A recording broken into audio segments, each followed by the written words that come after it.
Today is March 8th, 2020. My name is Elaine Ayala, and I'm conducting an interview with Sebastian DeLaCruz for the Voices of Mariachi project, part of the Voces Oral History Center at the University of Texas at Austin.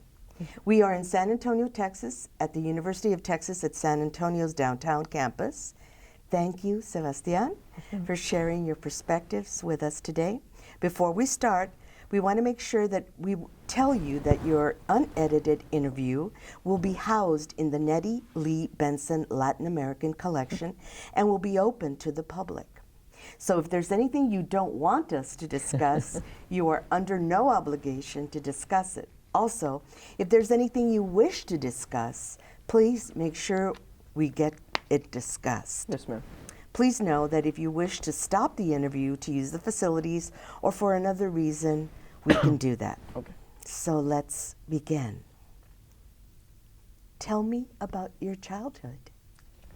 Well, I grew up in San Antonio, Texas. I was born March 11th, 2002. I don't remember exactly what hospital, but I know that growing up, I grew up in a very loving household. It was me and my sister, and then 3 years later, my brothers. My twin brothers, not my twin brothers, but my younger twin brothers were born. And it was amazing growing up. I never really experienced any struggle. Fortunately, my dad was in the military, and so we always had a good way of income, and we were always able to make ends meet. Growing up, I guess you could say that I was always the curious kid. I would always be in love with playing with, meeting other kids, and I was always the kid to be on the playground that had the little groups with every kid in it, and always humbled. My parents always make sure that I was very humbled. And at the age of 4 years old, I went to a barbecue plate sale, and there I was there in my stroller and with my sister and my brothers, and I heard this music, and I asked my mom, I was like, "Mom, can we go listen to this music?" She was like, yeah, that's fine. So she's there pushing me, and it gets louder and louder, and then I see these group of kids, and they're mariachis, and at the time I felt like I had opened my eyes for the very first time. It was just so beautiful, so I guess you could say like angels in a way. And I never remembered why, or I didn't, I guess, grow up knowing what mariachis was, so my first thing was, oh, they're Mexican cowboys. So I went home, or I told my mom and my dad, I was like, "Dad, I want to be a Mexican cowboy." He was like, "Mexican cowboy?" And my mom explained that we had seen a group of mariachis, and I told my dad, I was like, "Dad, you gotta make me a promise that you will take me to a mariachi school. I want to learn how to be a mariachi." And he was like, "Well, you got to learn how to play an instrument too, and you got to learn how to sing." And first thing I thought was, oh, I'm going to play the drums. And so, I started doing some drum classes at the Network for Young Artists.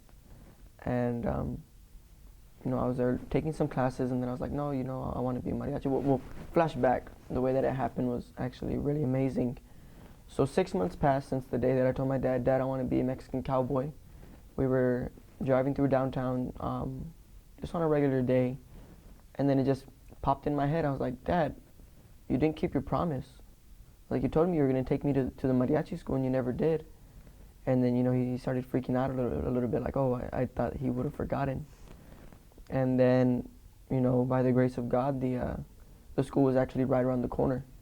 So we turned the corner, we went into the Network for Young Artists, and we walked in, and there was a vocal teacher there. And she was there with a group of students, and she was, I guess, doing a little class in a way. And she had finished, and I was just there sitting and, seeing how everything sort of worked. And it was 2 glass rooms. And so she could see me, and I could see her, and I was sitting on the outside while she had her students inside. And she had finished, and then she asked if I was there for the class, and I told her, or my dad had explained to her, that we were just sort of seeing how everything worked at the studio. And she had said, that she had finished early, and that she had time to give me a sort of vocal lesson in a way, and it was just her, a little keyboard, and then like a little radio where she would play her songs on. And so there was a glass room so everyone could see, and she closed the door. I was in there with her for about, I guess, an hour or so, and Mr. Juan Ortiz was also there, and while we were there, she called him, and we were just doing some regular warm-ups and, scales and stuff, and she had called him into the room, and on the way out, he forgot to close the door all the way, so it was a little crack, and all the people sitting outside thought that it was the radio playing, but it was actually me singing, and I guess I had okay pitch, I was able to follow the pitch, and with the warm-ups that she was doing, and she asked my dad after the lesson if I had had any vocal classes or anything like that before, and the thing was I hadn't. I never sang. It was nothing like that. It was just sort of, I guess, beginner's luck, and from there I ended up getting with my vocal teacher, Miss Michelle Quintero, but I did perform with Naya for a while. I would do small things there in front of the Alamo on, I think it was Crockett Street. On Crockett Street, I would do some performances, and that's where everything started. I would perform for tips. I would perform at the Cadillac Bar at around like 10 o'clock at night to like midnight sometimes, and I would just sing for tips. And my parents made a lot of sacrifices for me growing up, staying out late and giving me the best tools possible and making sure that I always had everything to be successful. But singing at the Market Square for tips, I remember one of my, I guess, most fondest memories was, it was a group of kids performing, and they had said, all the Naya kids could come and you sing, you keep your tips. And so, I was there. There was a couple of different kids, and I went and I had a little picture. It said tips El Charo de Oro on it. I still have it there at the house. And I just sat it down and I sang. Sorry, there's some rustling. There is. Mm-hmm. In the corner. Like right here. Because I don't want it to be on the inside.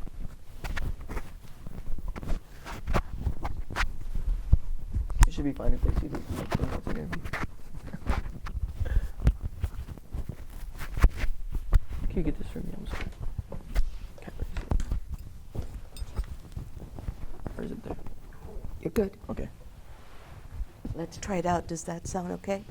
Check 1 2 1 2. C. Try moving your arms up again and talking at the same time. C. Check mic 1 2 1 2. That's better. Okay.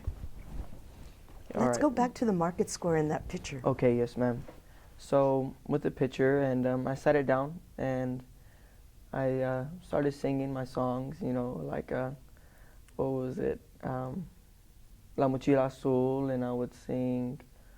What else? What other songs did I sing? Los Laureles, basic songs, or La Basurita, different songs like that, and slowly, the money started going in, and then more and more until it overflowed, and people just started putting money there on the floor, and I got the money, and then the other kids were performing, but I noticed that their jars weren't getting all the way filled, so I told my dad, I was like, Dad, I can't do that. I guess now that I look back at it, I could put the saying in, if we're gonna eat, we're all gonna eat. There's not gonna be anyone left behind. And so I told my dad, I was like, let's just add it up and let's split it evenly. So we split all the money between us and all the kids that performed. And I guess it was, the reason that I made that decision was just because the way that my dad had raised me. My dad came from, and my mom also, they came from struggles. My dad grew up on the, what area code was it? On the west side of town. And it was, I think it's the highest poverty rate in San Antonio, right there over Pico de Gallo, right as soon as you cross. Or was it JT Brackenridge, right? JT Brackenridge, or whenever it was, 210 something, right? 18?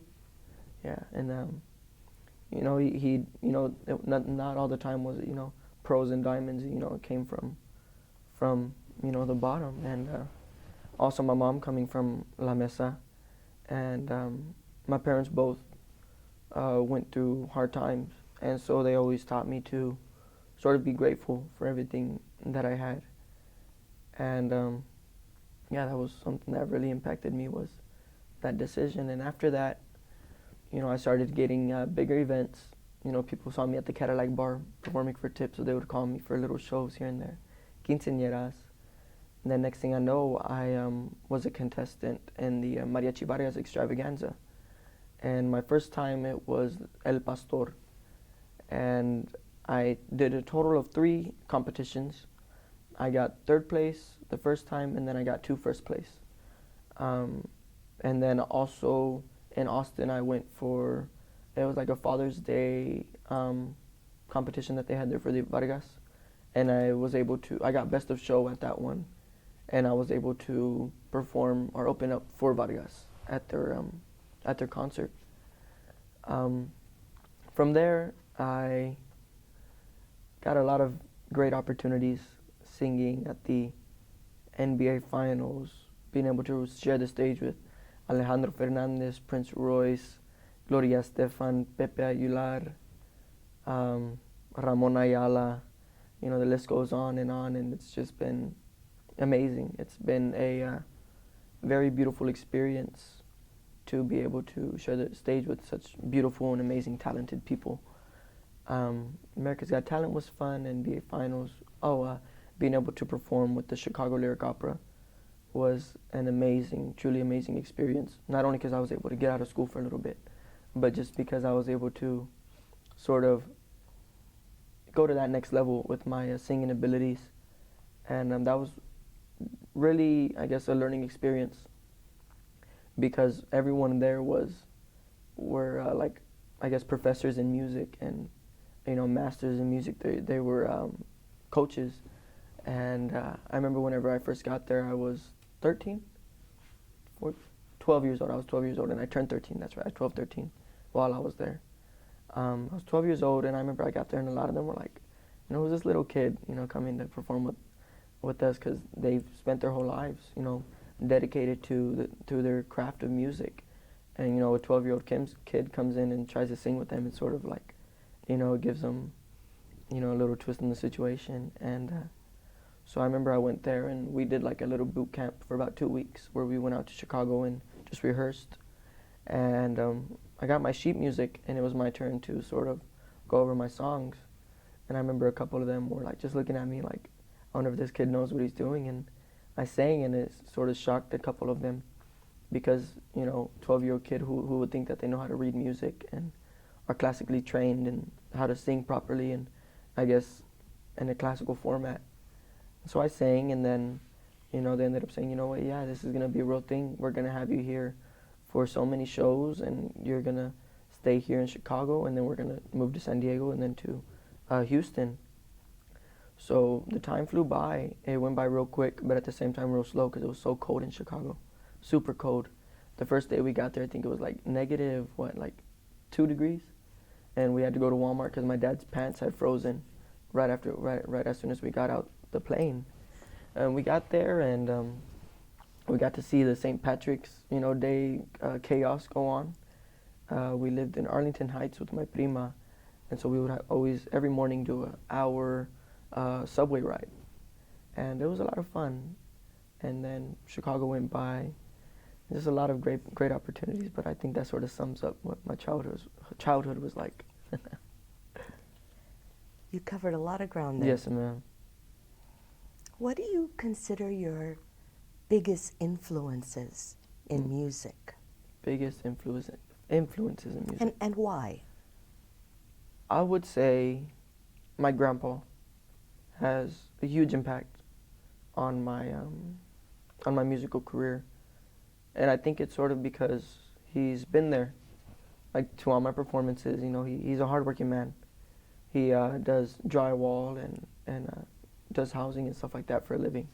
And so he didn't grow up, with anything easy either. He was born in Tamaulipas, and he actually showed me who Javier Solis was. I grew up. My very first song that I ever fell in love with was La Mochila Azul, and I listened to it over and over and over on the box screen computer that we had in our living room. And I remember I watched it over and over, and I learned the songs just by listening to it on repeat. And then I got older, and my voice started dropping, so I couldn't really sing anymore Linda Ronstadt or any more Pedrito Fernandez. And then my grandpa had given me his song idea. He was like, listen to Regálame esta noche and to El Loco by Javier Solís. And I listened to it, and it blew me away. Just the control of Javier Solís' voice and the amount of class that it has, and just the warmth of it. It sort of inspired me even more. And my grandpa, like I guess any Mexican grandpa, after a couple of drinks, he starts singing at our, barbecues at my tio's house. And so I've heard him sing before, and just the similarities to my grandpa's voice to Javier Solís's is very crazy. Not trying to, I guess, compare or anything, but my grandpa sounds very, very close to Javier Solís, and that's without any vocal training or anything. And but my grandpa, he's, whenever he was there painting our house, and the thing about my grandpa is he doesn't like to charge us anything, just because he's like, I want to be there for my grandkids. I want to make sure that they, they have a nice looking house, and if they need anything, I'll do it for them. So while he was there, I was helping him, painting and helping him set the drywall sheets and stuff. And I put on the Javier Solís, and it was just there playing on the speaker, and he was just painting, and he's on his stilts, and he's 80 years old? He's 79, 80 years old on stilts, painting and climbing on ladders, and his favorite thing to do is go, I'm flexible, lift his leg up as high as his shoulders. And he was there, and he started singing, and I have a video on my phone where it was just, I didn't want him to see me recording, but it was just one of those things where I just recorded him, and he was just there painting, and just the happiness, it's beautiful seeing that, what music could do, and the fact that, he's a 70, 80-year-old man, and he's, just doing what he loves for his grandkids, and just seeing him while doing it, it's a beautiful thing. And I think that's one of the most inspirational things in the world. You mentioned a couple of other famous musicians. Yes, ma'am. That inspired you, or who you studied. Mm-hmm. Talk about some of them. So I said Javier Solís, of course, and then I would say Pedro Infante, Miguel Aceves Mejia, Juan Gabriel, Andrea Bocelli, Pavarotti, Frank Sinatra. Who else? It was so quick whenever we were doing this earlier. Who else? Yeah, just a lot of the, I guess, songs that I grew up with. A lot of the entrepreneurs of mariachi, like Vicente Fernandez, of course. But I think I sort of fell in love more with the classical, more of the folklore mariachi singers. And I think the reason is in my opinion, and my personal beliefs, I guess you could say, Vicente wouldn't be Vicente if all of Javier Solís and Jose Alfredo, if their lives would have just gone a little bit further, because a lot of them passed away in the ages of 20s and the 30s, and so with that being said, there was no one really to fill in their shoes, and so Vicente was the young buck, I guess you could say, of mariachi, and so it was very easy for him to catch all the attention of the fans, and that's just my personal opinion, and but I've always fallen in love with the sound and the authenticity of the classic mariachi music, because back then, there was no tricks you could do in the studio. It's all, cutting tapes and, it took actual hands-on to make something sound so amazing. And I think that's why I sort of fell in love with it a lot more. You mentioned America's Got Talent. Yes, ma'am. Tell us about how old you were at the time, and a couple of stories of your friend Sharon and yes, the other ma'am. judges.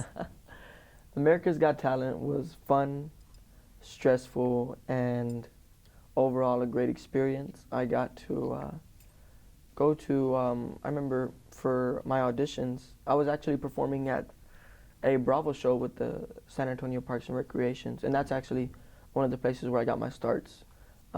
They actually gave me a lot of opportunities to perform, and at one of the shows is where a America's Got Talent scout actually saw me, and they reached out to my father, and they had told him, you know, we want your son to audition for the show, and not go in line and wait so many hours, but to just go and do a private audition in front of the producers. So we drove to Austin, and you know, of course I said yes. Of course I said yes to doing the show. We drove to Austin, and you know, we went through the back door on the east or west gate, you know, whatever special name they had for it. And there was a couple people in front of me, and I went in front of a panel of producers. You know, they had one camera in the middle, and they said, you know what, you have 2 songs. Go ahead and sing your songs. So I sang, I think I did one bolero, or one wapango, and then a ranchera. And they said, you know what, we'll give you a call back. They gave me a call back, and I was able to go to the recorded shows where it's in front of Sharon, Howie, and Howard Stern. At the time, those were the judges in season 7, I believe.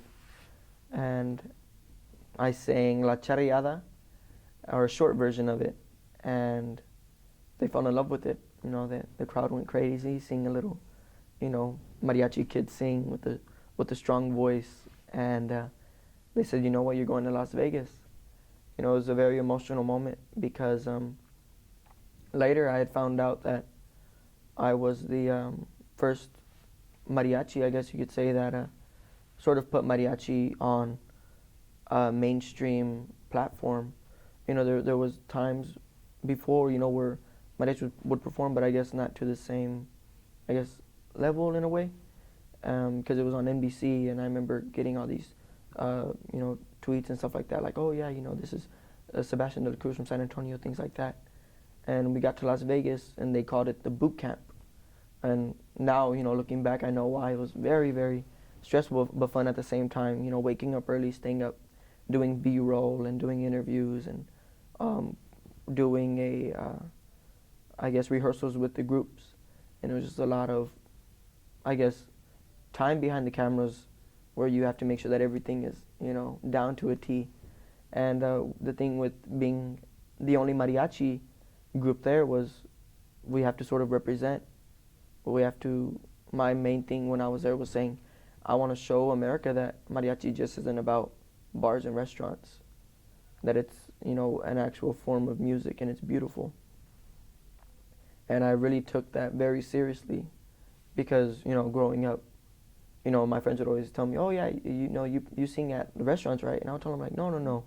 Like, I take this serious. Like, this is what I want to do for the rest of my life. You know, I want to do big concerts. And so Las Vegas came around, and I ended up going to the live shows in New York, or in Newark, New Jersey, at the J-Pack Center. And it was a very fun experience. But the thing is once you get to the live shows, they're all professionals. All professionals. There's people who already have shows in circuses. Some of them are even, you know, related. There's some acts that know each other from different shows that they're in. And it's, you know, really, really strong competition. You're going against magicians, comedians, other singers. You're going against stunts, like stunt people. And so it's not just like American Idol. It's not like the X Factor or anything like that. It's, I guess, a little bit more diverse and a little bit more harder for competition because it's up to the people and it's up to what the people want to see. And I know on my certain season, the winners were the Olate dogs, and they were circus act, and the you know, the dogs would do flips, you know, very, very cute. And it was a lot of fun though. America's Got Talent was a lot of fun, a lot of exposure, a lot of meeting new people. And Sharon Osbourne, of course, you know, she was my sort of girlfriend whenever I was there.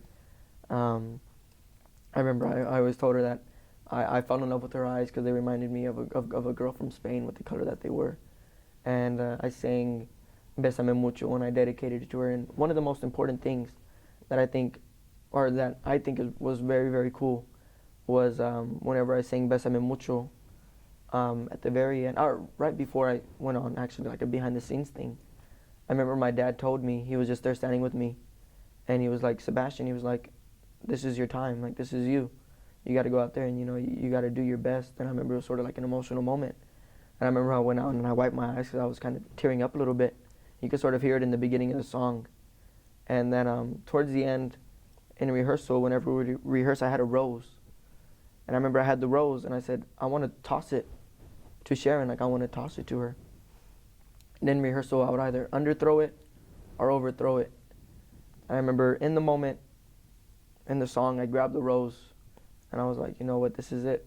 This is my time, this is my moment. And just so y'all know, there was no strings attached on the rose, nothing like that. It was all actual, you know, God did something there to the point where I tossed the rose, and it's about a 18, 20-foot gap from where they record the cameras and stuff. And then about another 5 feet to get to where the judges are sitting. And I tossed the rose, and it literally landed right next to her Snapple cup. And like perfect, like if they had planned it or something. And it landed right there. And I remember, you could sort of see it in the video. My face, it just, like I light up with like, oh my gosh, like I actually like got the rose right next to her cup. You know, like yes, like it made it look 10 times better. And that was very exciting, just because it, I guess you could say, I've heard like that in certain situations, like we turn into like superheroes or something like that, like natural instincts. And I guess you could say that was one of my natural instincts moments, where I threw a rose and it landed completely perfect to where I imagined it. But AGT was a lot of fun and great experience overall. You said it was stressful. Mm-hmm. And I wonder if you've just ever, in those early years, been so intimidated Yes, ma'am. you couldn't perform or you choked up? Did you ever have an experience like that? Tell us. No, I feel that when I would perform, I always wanted to go out and sort of kick ass, I guess you could say. You know, I wanted to go out and, you know, show people, you know, God gave me this gift, and I'm going to use it to my greatest ability. And I know on AGT, 12-year-old kid surrounded by adults, professionals, it was game time. You know, I have to put my game face on. Whenever I have the suit on, I'm not just Sebastian DeLaCruz, you know, I feel like Superman. I feel like I could do anything, I could accomplish anything. And the thing about me was, or in that competition I had mentioned in Austin, where it was for the Father's Day for the Vargas, I was the youngest one, and I think the age went all the way up to like 50-something. And I was 9 years old, around 8, 9 years old, and I got best of show out of so many other kids, and I was singing El Pastor. And I think that was sort of a motivational thing, because it's like, you know what, I'm the underdog here, you know. I gotta really make things happen. And the thing about me was, I never just wanted to be the cute mariachi kid, you know, just because I'm, you know, a little cute kid, you know, automatically people are gonna be like, oh, he's cute. But I wanted my name, El Charro de Oro, to mean something. And to me, El Charro de Oro means, you know, not only, you know, the golden cowboy or the golden mariachi, but, you know, the kid who will go out and accomplish anything he puts his mind to. And that name means a lot. And I remember getting that name. At first they were like, El Charrito de Oro. And so I remember someone had mentioned it, and someone had said, no, not El Charrito, he's a charro. He has a beautiful voice, like a voice of a man. And I remember it stuck, and I was like, El Charro de Oro.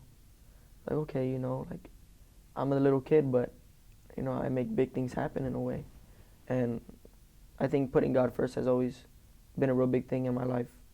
And that's just because without him, I wouldn't be here. Without my strong beliefs and without sort of thanking him for everything that he's given me, I wouldn't be where I am today and be able to have the experiences that I've had. So I think intimidation was never a thing, but I think that sort of the will to go out and do something amazing and do something beautiful, and I guess always have that chip on your shoulder that there's always going to be someone above you. There's always going to be people at the same level as you, and there's always going to be people ready to take your spot. So you know you have to be hungry all the time. You have to sort of be ready to strike at any moment and always be hungry. Never lose that hungriness, because once you do, someone's going to pass you up. You mentioned the basketball Mm-hmm. associations you've had, and you've had several. Mm-hmm. But the one that's most famous is your anthem Yes, ma'am. at the NBA Finals involving the San Antonio Spurs and Miami. Mm-hmm. Let's go back to that moment, how old you were, and tell us what happened. It was 2013, and I was 11 years old. I was 11 years old. I had just turned 11, actually. And it was actually funny story. Me and my dad were actually going to get tickets to go watch the game. We were there at the AT&T Center, and we got a call that, what's his name, Darius Rucker? Darius Rucker might not be able to make it to sing the national anthem, and they were calling to make sure that, or they were calling to ask if I could be an option. And while we were there, my dad gave me the news, and I was like, yeah, of course. And so I guess an hour went by, and they were like, he's not going to be able to make it. We need you to come in. So I got my traje, headed down to the AT&T Center, and I remember I was so excited. I was like, wow, it's the NBA Finals. And my dad, you could see it in his face on the way he was nervous, because it's the NBA Finals, and it's on live TV. And so, you know, I go, do my rehearsals, have my game face on, ready to perform. You know, regular things, you know, saying hi to Chuck and saying hi to all the people that I know there, and then walking through the tunnel, do my prayer with my dad. We bump fists, and then I'm on my own. That's where I turn into El Charo de Oro. That's where, you know, things happen, and I go out and I perform, and, you know, for, I guess you could say, an 11-year-old kid, it was a okay performance. You know, I look back and I'm like, I went sharp or flat there. You know, I should have done this, I should have done that, but that's just me being picky. But a lot of people say it was a good rendition of the anthem, and I got off, and, you know, everyone was cheering. Everyone was, you know, it was so electric. I guess the vibe and the atmosphere was so amazing in the AT&T Center. And, you know, I go off, and then they're watching the game, and then after the game, my dad had gotten a call, and they were like, hey, we want to interview Sebastien tomorrow in the morning, and we just want to ask what the experience was like. So, you know, I go to sleep. I wake up, and my dad had work the next day, so my tío Eddie had to pick me up. So he met me there at the house, and we were there and on our way to the news station, and we stopped to get gas on the way, and he left the radio on. And I remember he was listening to one of those old people radio stations where it's just them talking the whole time, and I was like, no, I want to listen to some music. So I put on some music, and it was like Sebastian DeLaCruz singing the national anthem, racist comments, and my tío's eyes got big, and he turned it, same thing. Racist comments at last night, turned it again. Racist comments. And then finally I was like, tío, I want to know what they're saying. Then I heard it, and it was like, racist comments, Sebastian DeLaCruz. People saying, you know, send this Mexican American back, or send this Mexican back to Mexico. He jumped the border just to sing the national anthem, or go home, you know, loads and loads of racist comments. And by the time I got to the radio station, I knew what was going on. And I did my interview, and the interview wasn't about, oh, how was your performance last night? It was, what are your thoughts on this? You know, how do you feel about this? And the thing was, there was no, I guess, training to what I was going to say. There was no, hey, are you okay? Like this and that, or, you know, say this, say that. It was all natural, because it was in the moment. And I think what really kept me together, what really kept my helped me keep my composure was the fact knowing of where I came from. My dad always told me growing up when I would pick on my sister or when she would pick on me, he'd be like, if it's not true, what are you getting mad for? You know, I'll tell her something, she'll tell me something. Like, if it's not true, what are you getting mad for? And so going there, you know, wearing my Spurs snapback, you know, looking like a middle schooler or, you know, like a little kid, wearing my Spurs jersey. They did the interview. They asked, you know, how do you feel? I told them, you know, like, people say what they want to say, but it's not true. And then I remember doing this little thing where I was like, it's off my shoulders, you know, things like that. And the interview ended, and as soon as it ended, I went home playing on my Xbox 360, and my dad calls because I guess he sort of heard the news through his coworkers. He was like, are you okay? Are you okay? Like, are you fine, you know? And I told him, like, yeah, Dad, I'm fine. Like, there's nothing serious. And but, you know, it actually was, but to me, you know, it wasn't anything serious. Because I didn't know, I guess, to the extent and to the amount of publicity and amount of, I guess, the social wave that was about to come. And he was like, okay, you know, I was getting calls from my family members, making sure I was okay, did I need anything, if, you know, I needed to talk to anyone. And I was like, no, like, these people are just, you know, posting, you know, racist tweets. It's no big deal. Then we get a call to go to Miami. We get a call to go to Miami, and it was from Univision, Telemundo, all the big, you know, networks out there. And we went for a week.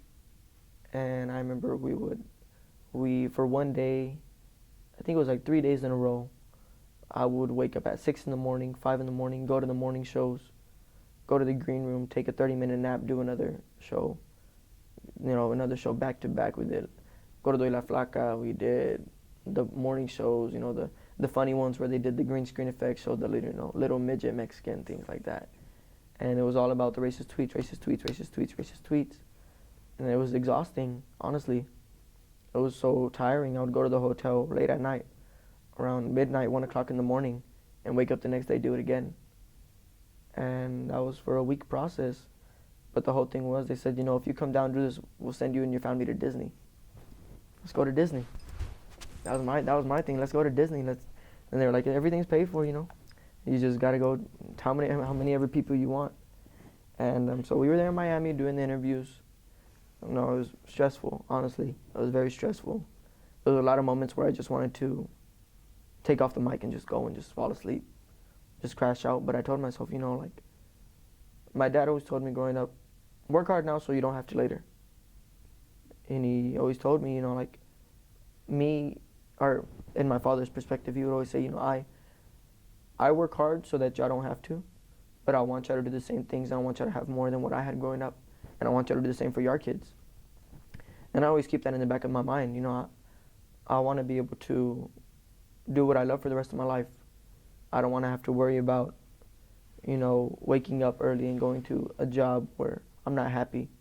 I want to just be able to sing and, you know, have my businesses and, you know, do what I got to do and just enjoy life to its fullest, because you never know when, you know, life is going to end and you're going to go on to, you know, whatever you believe in. And for me, it's sort of, I got to make my mark. I got to make my history. I got to do what I got to do now to make my impact on the world. When you look back at that chapter in your life, Mm-hmm. and all the racism that was exposed, Yes, ma'am. what are your thoughts now on that reality in our country? Mm-hmm. Looking back at it now, I guess from an older perspective, from someone who's taking classes now on like politics and things like that, it sort of, I guess, makes me realize, you know, this was a quote that I said in my documentary with Eva Longoria on the Go Sebastian Go. The world isn't perfect, but the world is good. You know, even though bad things happen, the world will always be good. And I said that because at the end of the day, life is what you make of it. You know, if you're mad all the time, you know, you're going to get wrinkles on your face. You know, my yearbook quote for was, smile as much as you can while you still have teeth. You know, and I think it sort of shows my personality, but at the same time it means something. you can't live life sort of being down about, the lemons that it throws at you. You gotta make lemonade and sell that lemonade and make money in a way, I guess. You gotta sort of make the best out of everything that you get.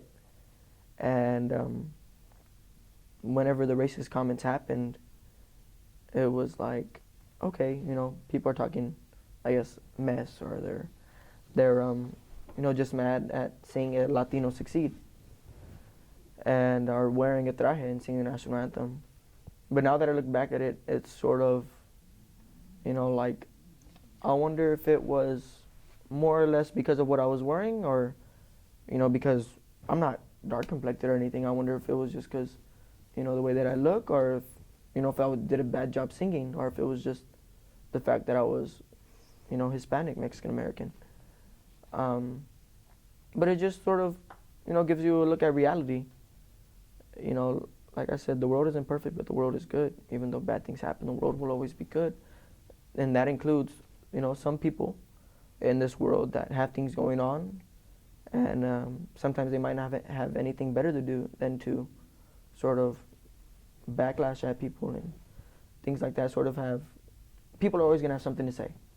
No matter what you do, people are always going to have something to say, but it's your sort of job and your opinion, I guess, or it's the way that you live, to either take that and, let it beat you down, or to, sort of look at it like haters make you greater.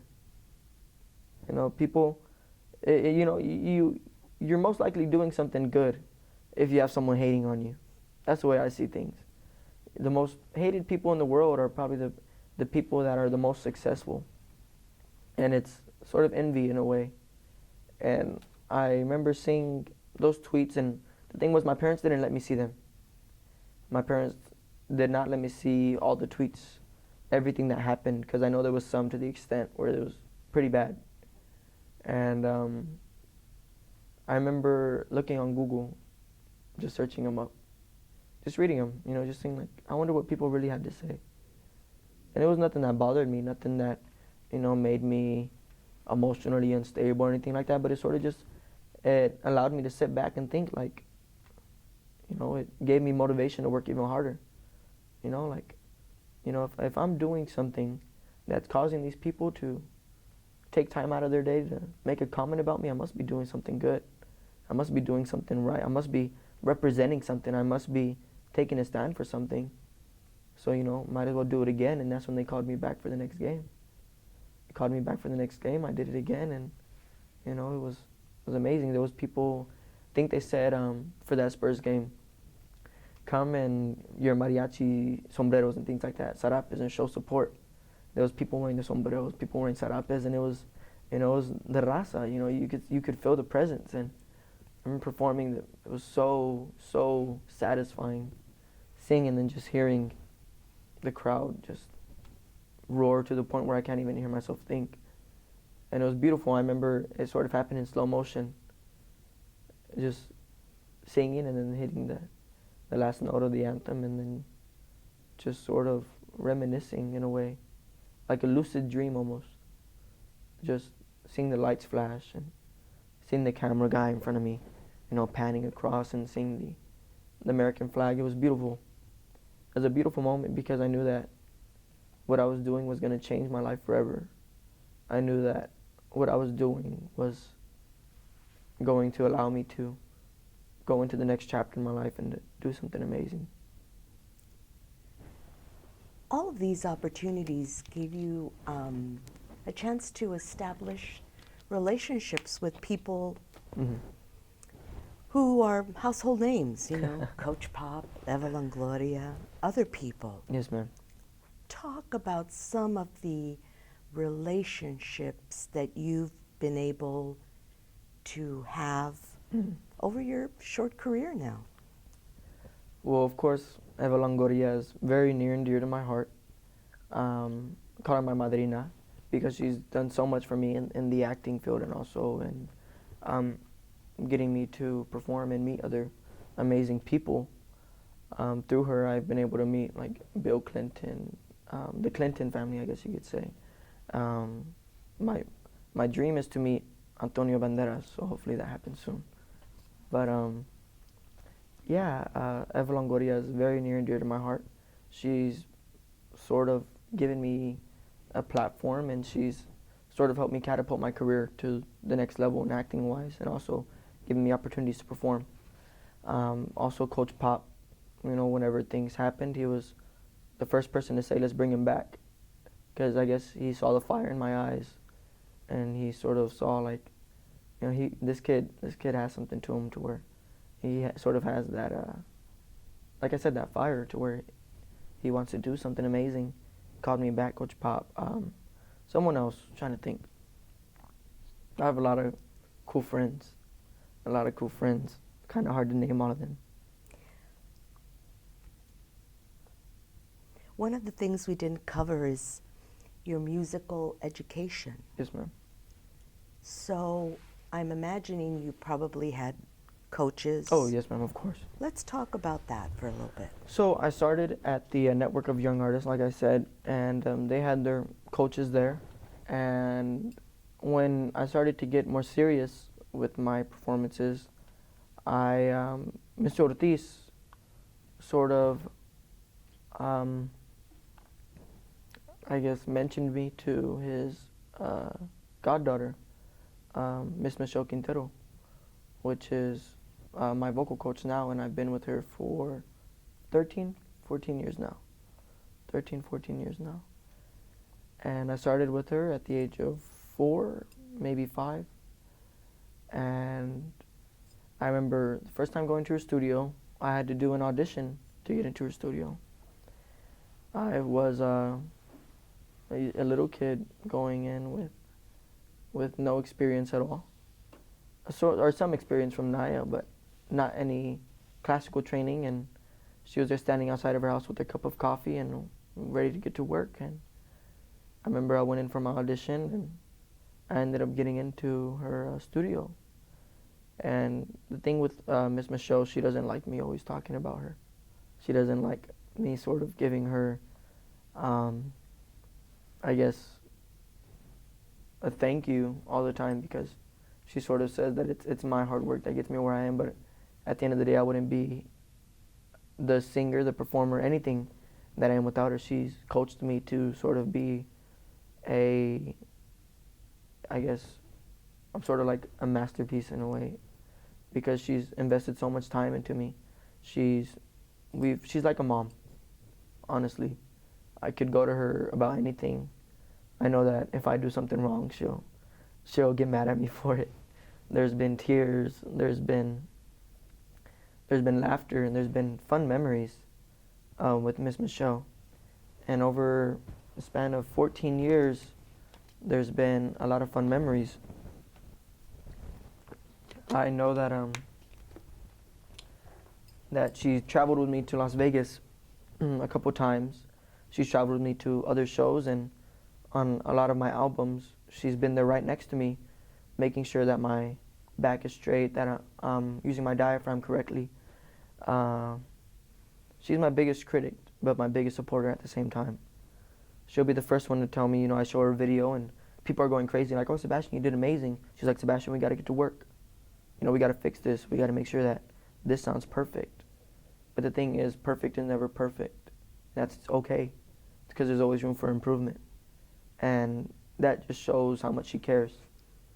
And without Miss Michelle, like I said, I would not be anywhere near the performer, singer that I would be. And I truly do thank her for everything that she's done. I want to give you a little opportunity to talk about your own mom. Oh, my own mom, yes, too. ma'am. You've mentioned your dad a couple of times, but tell us about your mom. My mom is strong. She's strong. She's warm-hearted. She's hardworking. She'll do anything for her kids, anything. I know that growing up, my mom had to make a lot of sacrifices. I know my parents had to make a lot of sacrifices, spending time away from my brothers and my sister to sort of be with me. My dad actually unenlisted from the Navy just so that he could travel with me, and my mom would always stay home with my brothers and sisters, she would always make sure that my room was clean. And there would be times where I would leave for performances and concerts. And of course, I was middle school or elementary school, so I just stuff things underneath my bed. I get home and my room is spotless. It's like, what happened? And she's like, oh, I cleaned it for you while you were gone.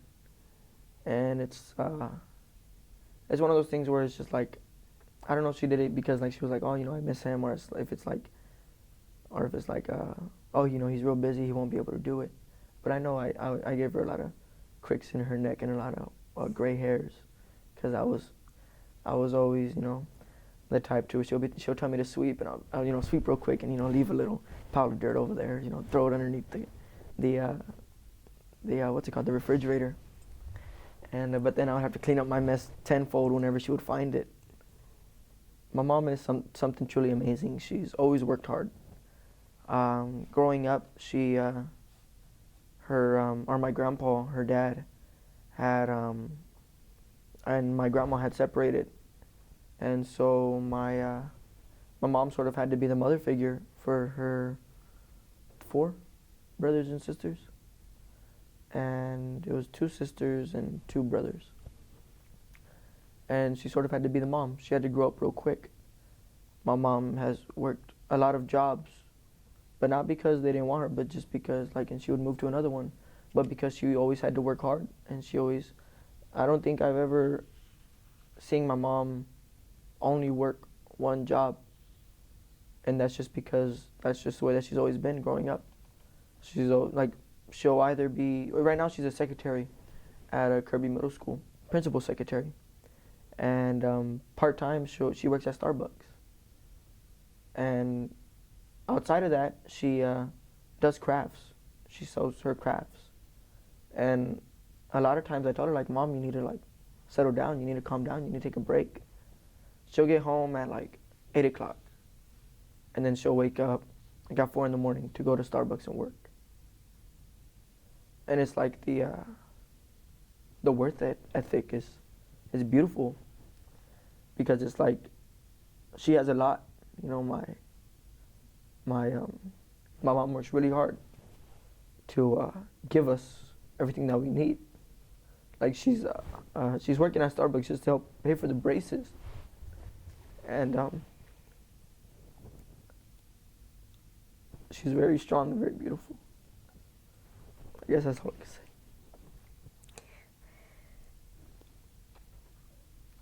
You've performed with a lot of groups. Let's talk about some of them, like Mariachi Vargas, Mm-hmm. but also some of those that, you play with when you have performed in restaurants. Yes, ma'am. So, there's the best in the world, I guess you could say, Mariachi Vargas, the Tecalitlan, and very close friends of mine, very amazing musicians. I've gotten the opportunity to perform with them countless times. And that's on, big stages, and also whenever we would go to Ann Arbor, Michigan and perform there. And so Vargas has always been amazing. I performed with Solo de Mexico, I performed with Cobre, I performed with a lot of amazing groups. Like Mike Guzman and his group are very, very amazing from San Antonio, and I know that they're my favorite. Whenever I have any shows or anything, that's the first person that I call, because I know that they will get things done, and I know that they'll do it the right way, and because they're also all musically inclined.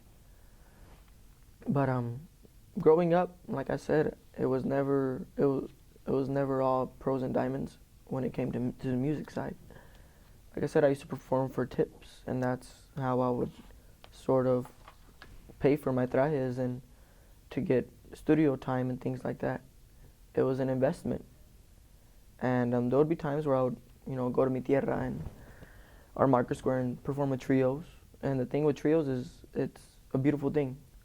Trios are beautiful and amazing, and I think that they don't get as much credit as they need, because people ask them to sing with them all the time. And to be able to sort of transpose the song that they're usually singing in into a different key for someone totally different and follow them, it's hard. It truly is. And that's coming, like, I play guitar, sort of, I play at FCA, and the Fellowship of Christian Athletes at my school, and there's this girl that sings, and I just play the guitar. And it's not easy. Honestly, it's not easy. I usually have my phone in front of me on the stand, and I'm reading the chords. But the fact that these guys work hours on hours on hours for $20 a song, when we think that's expensive, but that's what, like $5 a piece, $5 a piece for one song. And the fact that they have to go home, feed their families, and that's what they're doing to get by, like, that's nothing. And it sort of keeps me, I guess, humbled whenever I see that, because I think these people are paying me this amount whenever these people have to work this hard to get that. It's sort of sad seeing that the world isn't, our society isn't fair to everyone, and it kind of hurts because I think people deserve a lot more than what they get sometimes.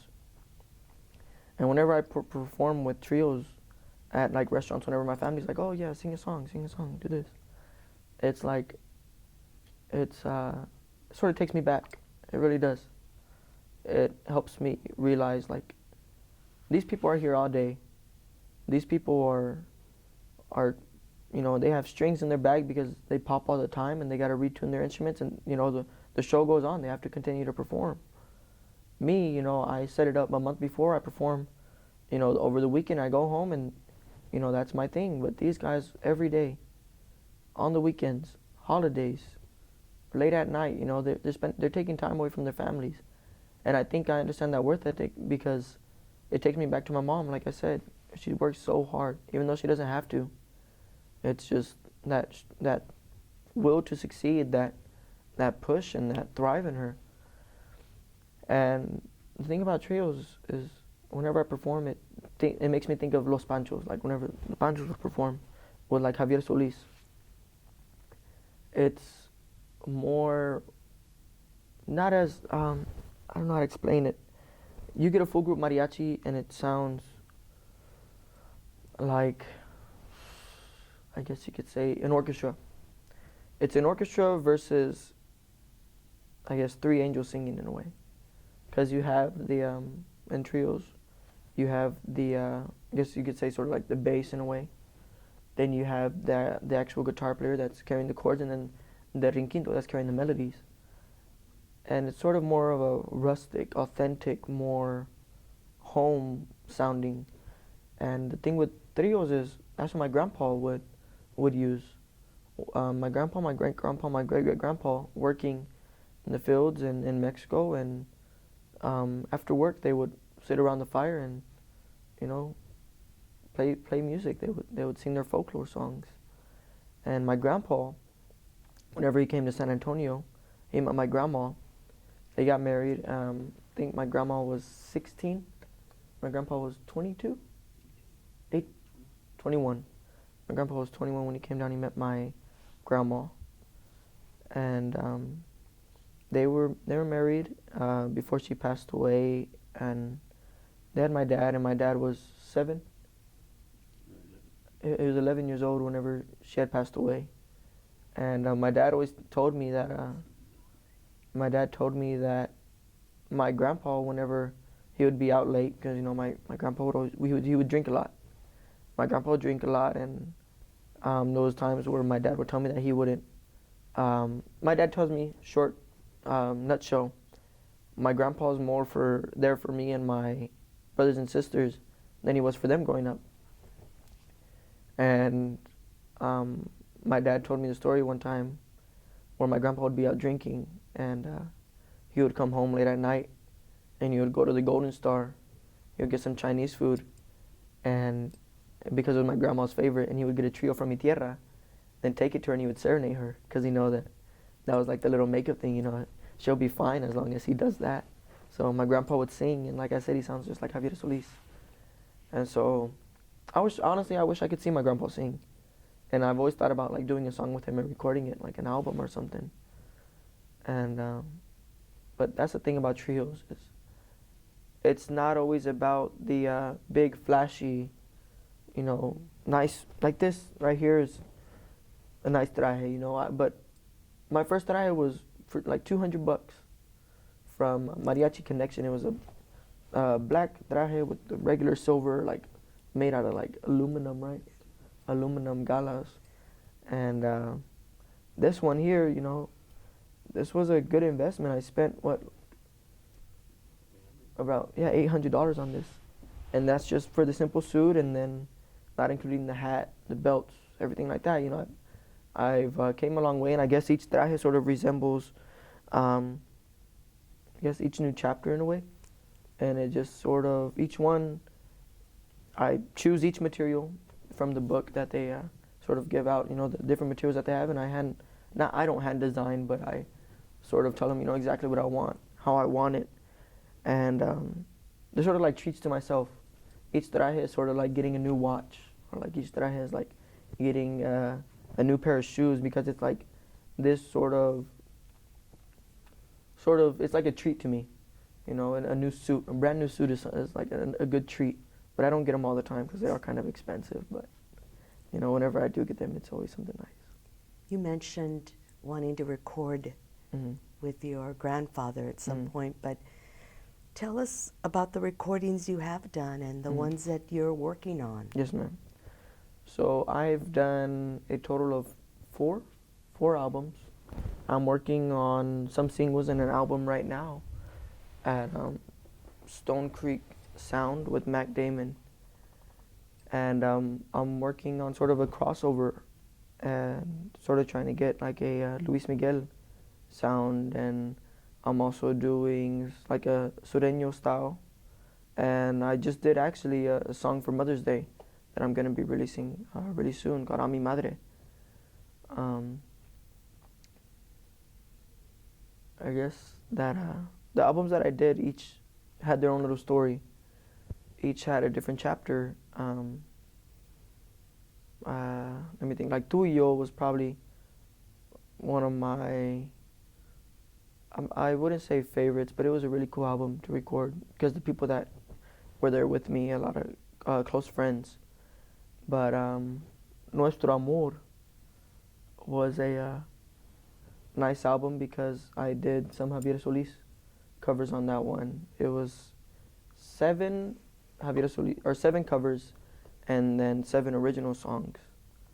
And that song meant something special because that's the one where I put a lot of the songs that my grandpa had given me, I guess, input on, like do this song. And that one is where I did Regálame esta noche, I did Loco, I did a couple of different songs from Javier Solis. And I think that might be my grandpa's favorite because the Javier Solis songs that are on there. But the new one that I'm working on, I'm trying to sort of show that my voice has transitioned a lot. I used to sing all pangos because I still have my falsete, but now I'm more of a baritone tenor, and so I am singing more in the Javier Solis range, and so that warmth is now coming in, and right now I'm actually going through another vocal change, a small one. The good thing about me is my vocal changes aren't quick. I'm not always cracking or anything. They happen very slow and very gradual, and I thank God for that because I would not want to be doing this interview with my voice cracking and everything. But I'm working on some cover song right now, and then also a couple different originals that I've gotten from Las Vegas, from my friend Reynaldo and Jesse. He's been composing doing the arrangements for the songs, and they sound beautiful. They I guess the way that they're orchestrated, the way that he puts the diminished chords and the 7th chords, just makes it sound that much more, I guess, musical. But this album that I'm working on is supposed to be something very, very special, and I might release a couple singles, just to tease it a little bit and then throw in the big album. But right now we're in the recording studio putting in some hard work, so hopefully it'll be worth it. What do you think the future of mariachi music is in this country and beyond? in this country and beyond. Honestly, it's sad, but I feel that mariachi is dying because people aren't, it's not mainstream. It's not, what's his name? I think it's like Lil Uzi or something like that, just like released an album and right off the bat just blew up like nothing, broke social media. And it's like, no offense to anyone, but anyone could sound good with autotune and stuff like that. It's just my opinion. But when you take something like mariachi, where you have actual people performing and where you have actual people going into the studio, recording each an individual instrument over and over till you get one good take of it, and then with that one good take, you gotta get at least like 10 more good takes just so you could choose which one. That's music. Myself being a vocalist in the studio, I do about 4 run-throughs of the whole song. Then I go back and, nitpick until we get picky, like, okay, let's fix this, let's fix this, let's fix this. And then we get to minor details, do a little trail on this, do a little flare on this, jump to the fifth on this. And the thing is, music nowadays really isn't music anymore. It's all technology.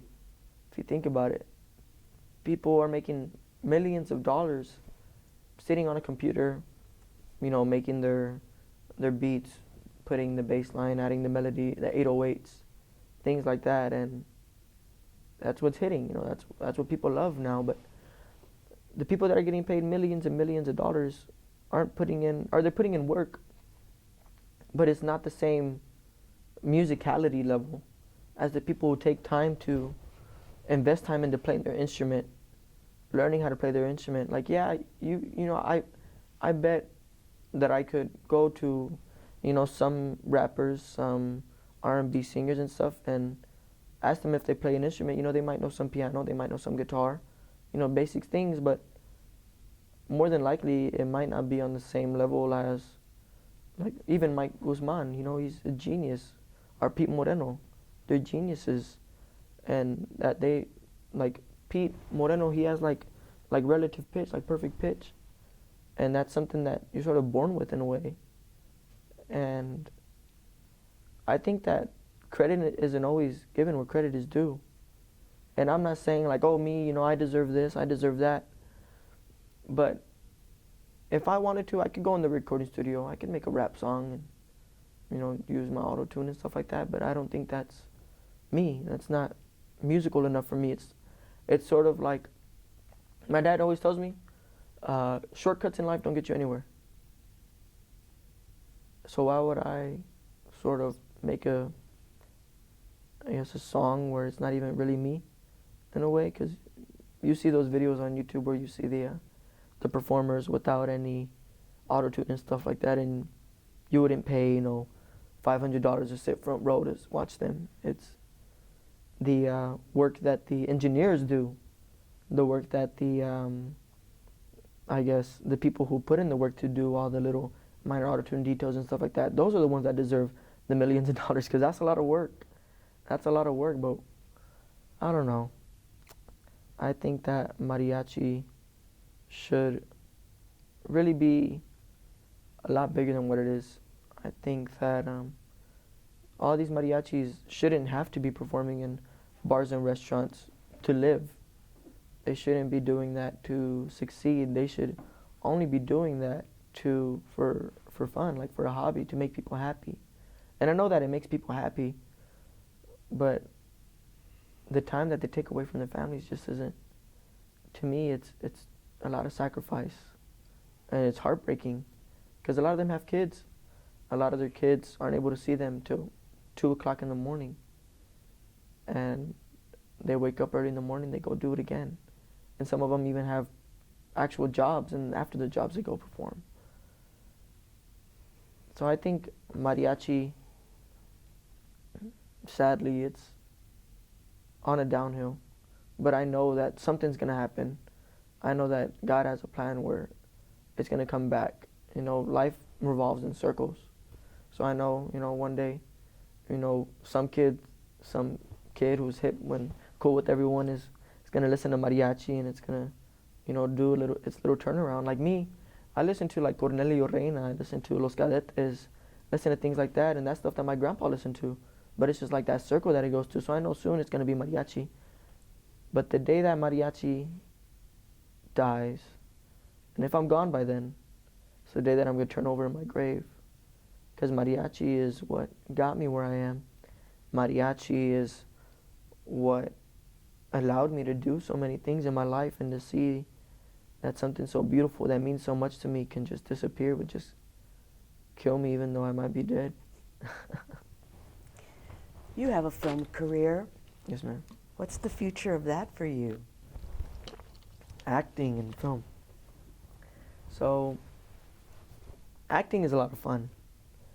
Acting is a lot of fun because whenever I perform songs, I have to turn into a character. I'm not gonna sing Hemar,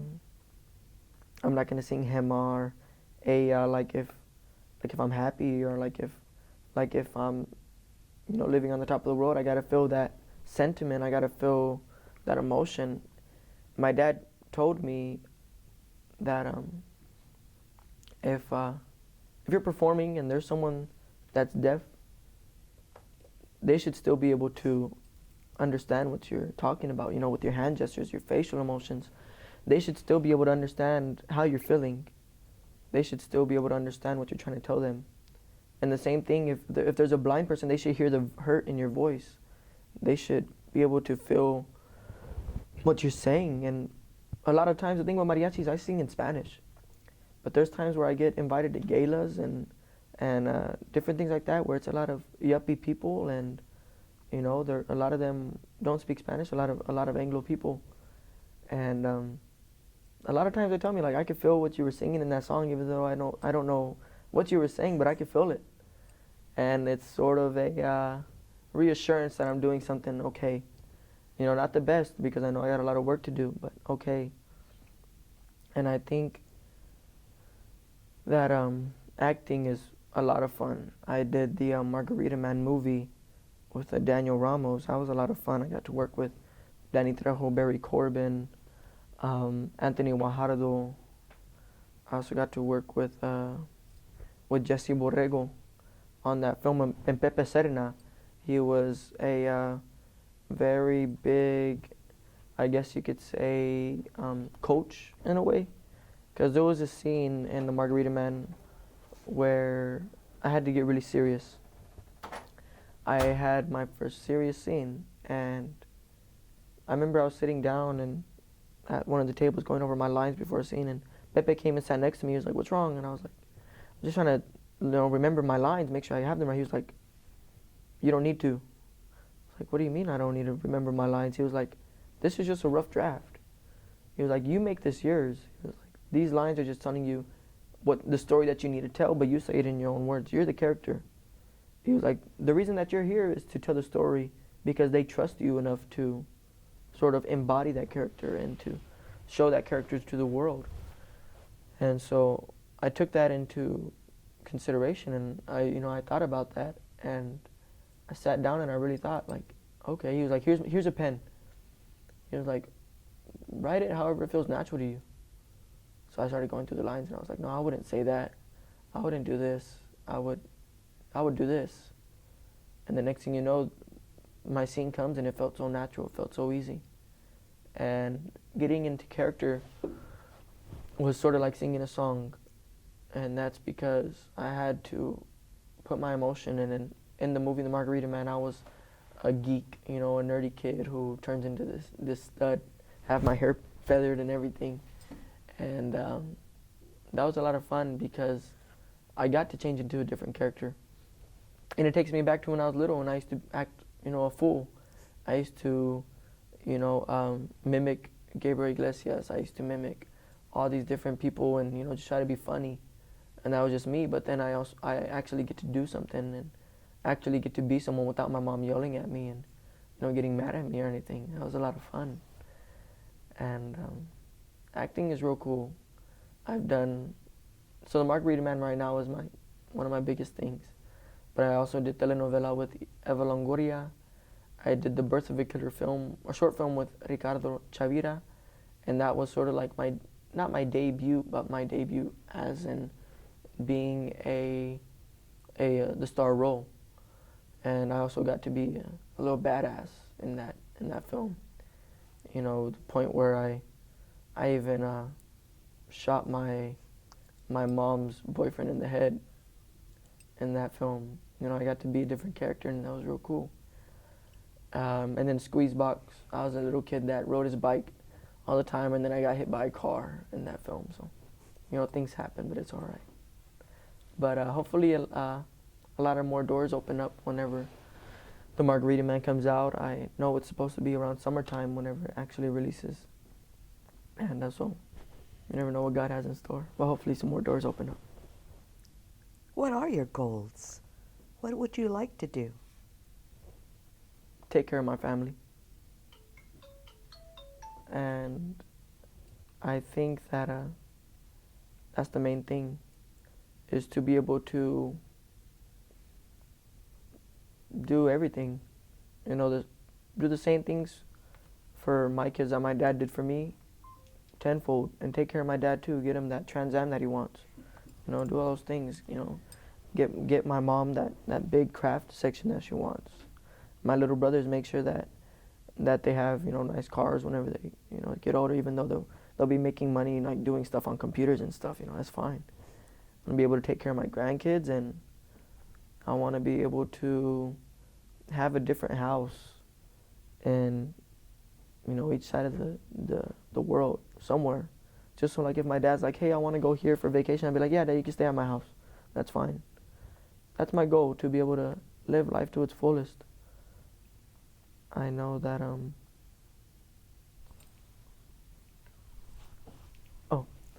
I know that money isn't everything in the world. I know that money sort of controls the world, but I know that it's not everything. But money does get you a lot of cool things, I guess you could say. You know, the cool things that make life that little bit more fun and special. Like, I don't need $1 million home. I don't need, you know, a Lamborghini. I don't need anything like that. I need a home that doesn't fall apart. You know, I gotta make sure that my plumbing's good and my AC's running and everything, and I need my Mustang. That's all I need, and I'll be good. You know, in the future, not right now, but you know, a beautiful wife, and you know, a lot of little Mexican kids running around. That's what I want in my life. That's what I want. I want to be educated. I want to be a businessman. I want to be a performer. I want to be an actor. I want to learn how to cut hair. I want to do so many different things, just because it's like the average millionaire, the average, I guess what you call successful person in this world, they have at least 8 ways of income. And that's income worth 6 figures each. But the thing is, to me, the amount of money in your wallet, the amount of money in your bank doesn't show how successful you are. It's the worth ethic. It's the ups and downs that you go through. It's the struggles, the accomplishments that show your success. You know, all that stuff means it's all material. It can be taken away in a second. You know, the day that I die, I'm not taking my Mustang with me. I'm not taking my house with me. I'm not taking not even my family with me. The thing about that is, it's just like I said, those little things are just things to sort of have fun in the moment, because you never know when, you know, life is going to catch up with you, and whenever your time is. You know, I might be singing on stage, and then, you know, God forbid, but that might be where I go. I might be driving my Mustang, that might be where I go. I might be sleeping, that might be where I go. But all I know is when I go, I'm going to go happy, and that's just because I've been living my life to my fullest ability. So my dad is not only the backbone of everything, but he is my manager. He makes sure that I'm doing everything that I'm supposed to be doing. He makes sure that that I'm okay. He makes sure that I get to places on time. He makes sure that I am getting my checks when I'm supposed to, and you know, he does a lot of little things. My dad has done a lot for me. Like I said, he retired from the military just because I remember when he was in the military, he would always leave to San Diego. He would leave to San Diego and he would do his, I guess you could call them like his camps there. And he would be gone for a long time. So growing up with my dad, whenever he was in the military, you know, there was a lot of times where he wouldn't be home. And I remember we would like sleep with my mom all the time. And I remember I told him, I was like, Dad, like we don't really see you all the time. So he retired and started getting really busy.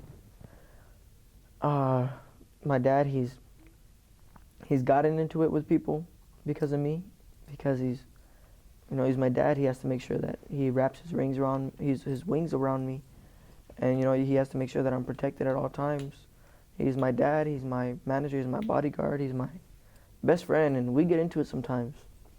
Me and my dad, you know, we'll get into it sometimes, and I know he only gets mad at me because he cares. I know he'll see me slack off a little bit, and it means a lot to him because he doesn't want all my hard work to go to waste. And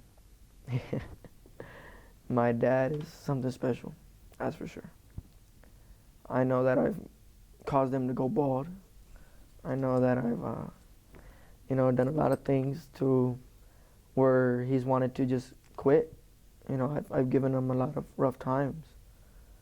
I know that there's a lot of stressful times, like I said, because he's had to take time away from my brothers and sisters and, you know, from things that, you know, he could be doing, you know, but he's sacrificing all of that just to be with me.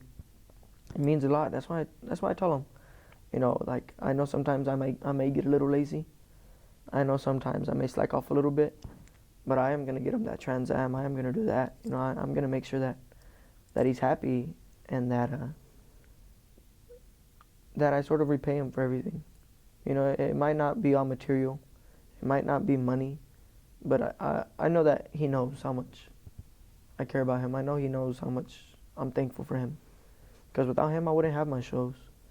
I know there's times where, you know, where I want to get concerts real bad, and, you know, and sometimes I'm like, Dad, I feel like you're not even trying, but, you know, it's probably not even that. It's you know, sometimes it's me.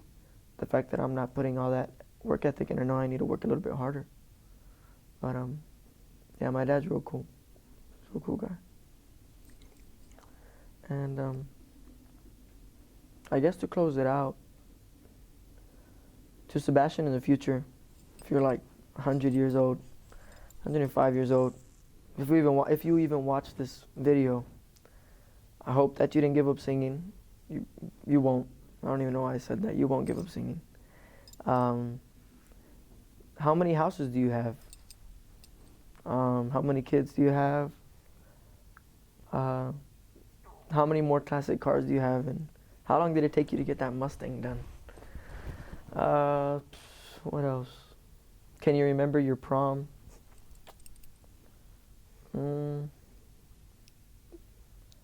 If you're thinking about doing any albums, like in this time frame of where you're at in the future, don't do a heartbreak song. Do something fun. Do something cool, something different. I hope you still have this traje that I'm wearing. If you do, then take it out and just look at it. Remember this moment. I hope that you're healthy, and I hope you already got your dad the Trans Am, but it's time for me to go.